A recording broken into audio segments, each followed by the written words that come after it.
We're cooking at Alla Wolf-Tasker's Lake House restaurant. I'm cooking the first dish, which is smoked eel. I have a massive, massive problem. There is a lot of bones in this eel and I'm not 100% sure of the best way to get them out. I've just finished filleting 7 eels and they're full of bones. You haven't held the blade on the right angle to actually avoid that happening, so this all needs to be pin boned. This is such a huge mistake. This could really set me to the bottom 3 for sure. I have to pin bone all of these eels. I'm going to run out of time. There is so many bones in the fillet, and I am not serving bones to these customers. I need to figure out a way that I can get as much meat off this fillet as I can without any bones. I decided to quarter the fillet of the eel and cut out the part which has all the bones. I'm losing quite a bit of meat, so I'm just hoping that I've got enough to make the eel roulade with. Behind. I've got the 4th course today. It's plum dessert. Oh, wow. I lift up that cloche and see the most beautiful dessert. The first thing I notice is the little cannelloni type thing in the middle of the plate. There's quite a lot of components. What are the pressure points, Ella? Well, probably the gel, when you're pouring that, watch that it's really thin. You notice I've got a very, very thin layer on that. If it's thick and gluggy and blobby, it's not going to have that delicacy. I'm picking up a lovely hint of rosemary that goes so well with all of those sweet flavours. It's my kind of dessert. I want that kick of rosemary to be subtle. Amazing. Okay, good luck with it. Thank you very much. The first element that I'm working on today is the rosemary milk sorbet. I need to be careful when adding the rosemary. It's easy to get it wrong and for it to be too overpowering. You do want to be able to taste it though. It's such an awesome combination with the plums, so I just need to make sure I've got the right amount. So all of the frozen elements I'm trying to get on as fast as possible so that they're all ready, and while they're freezing and doing their thing, I can move on to the other elements. Matt. Hello. I have been waiting for you. Oh my God. I'm in charge of the final course today, and what I'm looking at, it's a masterpiece. It is absolutely stunning and no doubt loaded with technique. So this is one of our country rambles. If you were going for a ramble through the country, the kind of flavours that you would find. So the ramble changes with the seasons. So this is the season of blackberries and blueberries. There's some blackberry jelly, a little bit of herb moss, buttermilk panna cotta. This dessert is ridiculous. We've got chocolate bark, which resembles the bark around the forest. We've got almonds represented by the twill. I can't even count all of the elements on there. And honey also represented by the honeycomb. She's giving me a rundown of the dish. Assembling 40 of these is going to be interesting. And most of it's barely registering. Do you want to have a taste? Yes, please.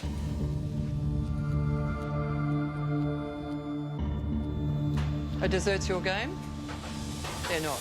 Yesterday I came very, very close to going home on a dessert. I've realised at this stage of the competition, I need to be able to handle a dessert like this. It looks seriously intimidating.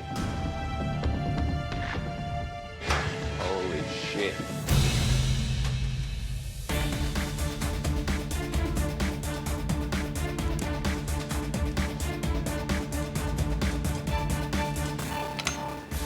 I'm in charge of the 2nd course, organic chicken, jus gras and a salsa verde.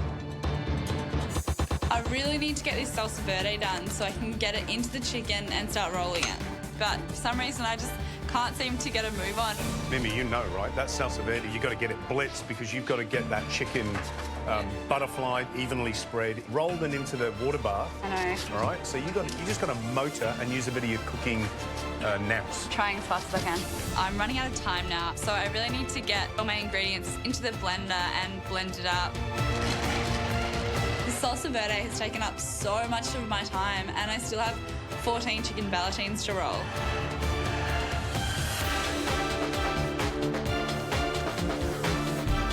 I'm going to be so pushed for time to get all my other elements done. Move it. Yeah. Move it, move it, move it, move it. Time's running out really, really quick. I've got my beetroot paint done, I've got my beetroot crisps done, my horseradish cream, and now I still have to get onto my eel roulade. So I've got my eel strips all set out, they're ready to go. I just have to get those onto the pancetta, fill them with shallots, and then roll up the roulade. Twist them up quickly as you can. So because I don't have quite enough eel, I'm gonna have to make a compromise here, make these eel rolls a little bit smaller than what I first got on Alla's dish. I really hope that doesn't affect the balance of the dish too much. Hurry, hurry, hurry. Today I'm doing the kangaroo loin with native mint and kale puree.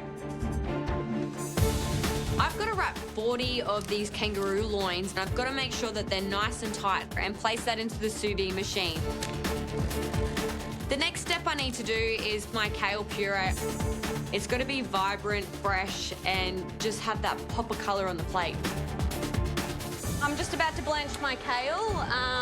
This is a really important part because Ali said that if it's not the light green, she's going to send it back, and I can't afford that. Just be careful that kale, it needs to be bright green.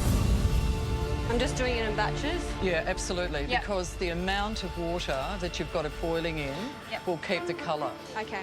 So if you have a big pot with just a little bit of kale at the time, you will get a better result. Okay. I know that it's going to take a lot of time to do it in small batches. I really got to focus on this. This is one of the most important parts of the dish, so I'm going to make sure I do it perfectly. I'm in charge of the final course today, which is called a country ramble. The first thing I want to do is tempering chocolate, which is going to be used to resemble twigs.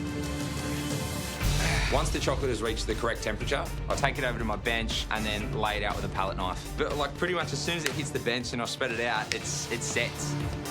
Yeah, it looks like it's starting to set already. So I get a paint scraper and I start scraping off, and it's just tumbling bark, which is exactly what I'm after. Good? Yeah, chocolate decided to be my friend today. So you can temper? Oh, yeah. Go, Maddie. I can finish up this element, put it in an airtight container, and move on to the next one. Yep, did it.